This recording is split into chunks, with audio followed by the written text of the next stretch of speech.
virgin. I never got close enough. Cell phone blowing up. Da da da da da. 'Cause I'm a virgin.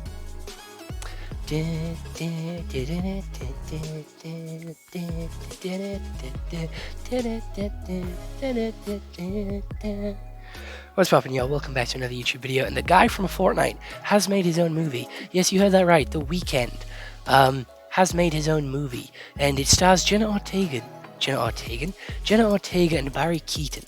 And yes, Barry Keoghan is the guy that cheated on Sabrina Carpenter and is in the Squarespace ads.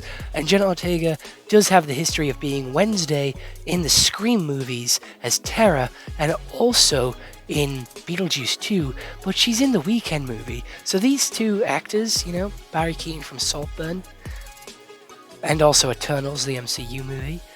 Don't know how these two managed to swindle their way into a Weeknd movie, but they did. And I really don't know what this movie's supposed to be. Don't know if it's supposed to be a story about his life, a biopic, no fucking clue, or if it's just a story that he wants to tell. So, Hurry Up Tomorrow is a 2025 thriller which is 1 hour and 45 minutes. Has a 4.9 out of 10 on IMDb, 14% on Rotten Tomatoes, which I think is really low and really harsh.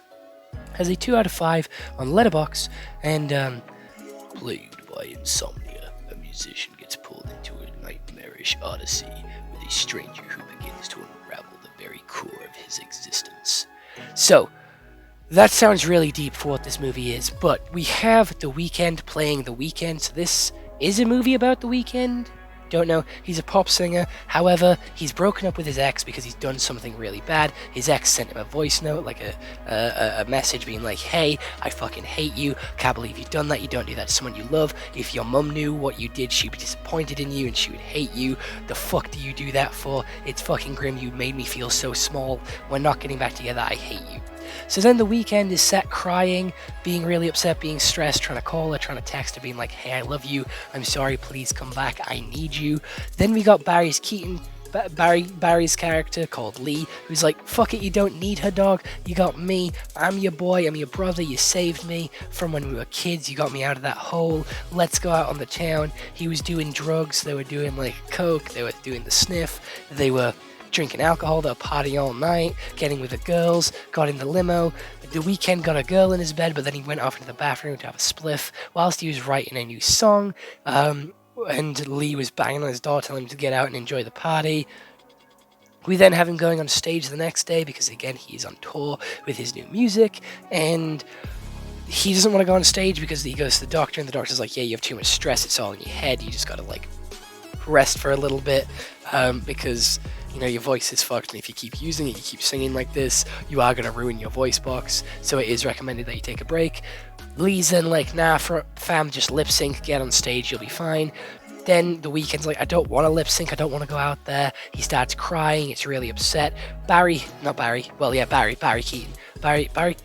Keoghan, whatever he's called, Barry hypes him up, and The Weeknd's like, yeah, let's fucking go. He calls her, leaves her a voice note being like, I'm sorry, I love you, I miss you, please come back. And then he takes a turn, big fucking red flag, by the way, you're a bitch. And he's like, I'm a legend, I'm a fucking legend, Thanos, I'm an icon, bitch, you're fucking nothing, crying and like screaming down the phone, calling her this, that, and the other, throws the phone at the mirror, it breaks, he goes on stage and sees Jenna Ortega, they lock eyes, his voice breaks, like literally fucking breaks, and he runs away and leaves Lee on his own. He then runs into Jenna Ortega, but before we get to that, we need to talk about what Jenna Ortega's story is. She set fire to a house whilst crying. She then got in a car, stole gasoline from a gas station, and drove off to the Weeknd concert. That is where she is now, where she jumped over the barriers and met up with the Weeknd. The Weeknd's like, nah, fam, she's alright, she can stay. They go out, have a nice night, go to bars, go drinking, having some fun, like going to a carnival, going on roller coasters and shit, having a grand old time. They have a little bit of a heart-to-heart. He shows her new songs. They have a little bit of a get jiggy with it whilst she tickles his nose, he tickles her nose. They like have flashing trippy lights in the background, like they're going through the Coraline tunnel, and then they wake up, and then The Weeknd has his most iconic line of, shut the fuck up, I'm getting calls, his iconic line as he's trying to dip, and Jenna's mum rings her being like, you can't do this, what the fuck are you doing, what's wrong with you, like, talk to me. And then she's like, no, I can't.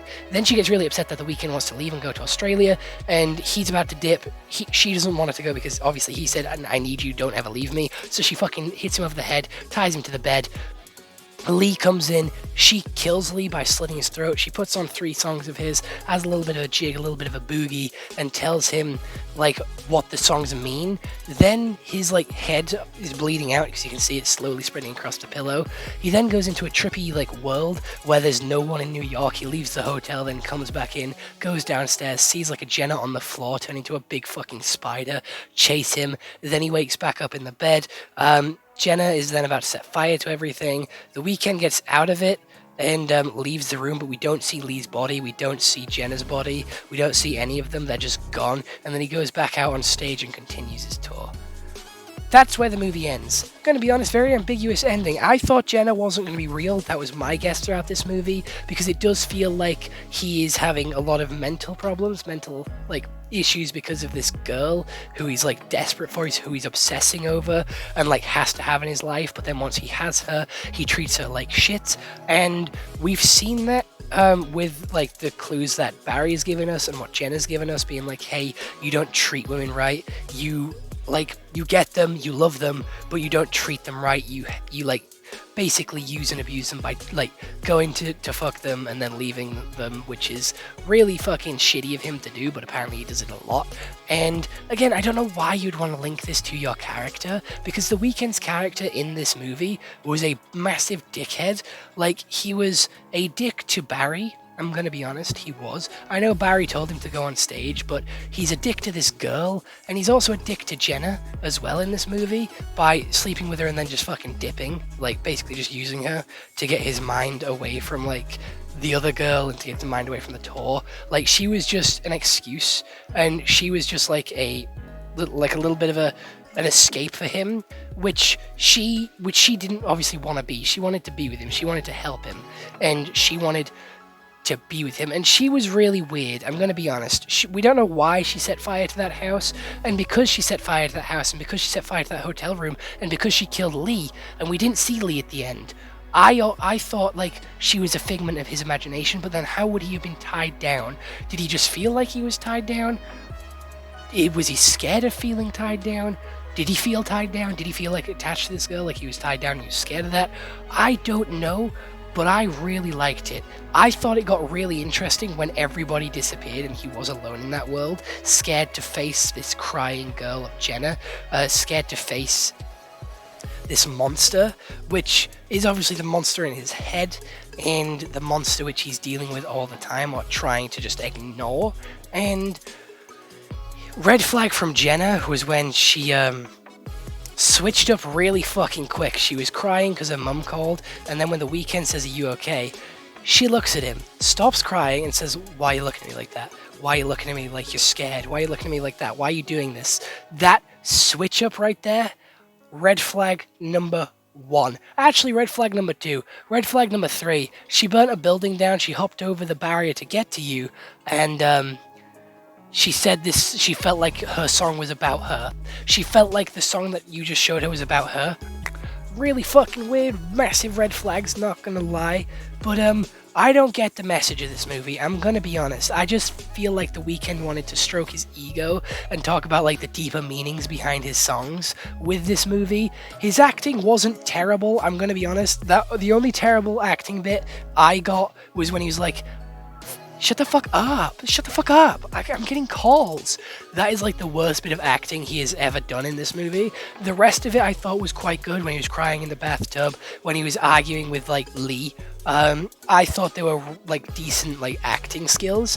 But that one with Jenna, I felt like because he didn't have any emotion behind that, and because he wasn't angry with her, he's just like, shut the fuck up. Because it's like he didn't give a fuck about her, he didn't care about her, and he just wanted to escape the situation. He wanted to get out, and he wasn't angry, he wasn't annoyed, he was just like, he was talking down to her. So I feel like that tone that he was taking was okay for the scene. It was still funny and it was still jarring for that obviously scene, but Jenna dancing around the bed was really awkward as well. I thought it was quite funny. She was having a fucking whale of a time just fucking dancing about like TikTok. I genuinely thought she was about to break out into the TikTok dance for Blinding Lights. I'm going to be honest. She didn't, unfortunately, but it would have been so funny if she did break out into the TikTok version. Jenna definitely had, like, I'm calling her Jenna because I think her name was like Anna in the movie, but she definitely wasn't okay mentally because she again burnt down the building. She had that very dramatic switch up when they were fighting, or when he asked if she was okay, and they had the switch up as well when she killed Lee and then was going to burn The Weeknd alive, which was again really weird. But what also added to the fact that this could have all been in his head was the fact that everything that was in his new song, which he showed Jenna, the tie me up, the burn me, the gasoline, all of that was in the song. But that wasn't the bit that he showed Jenna Ortega.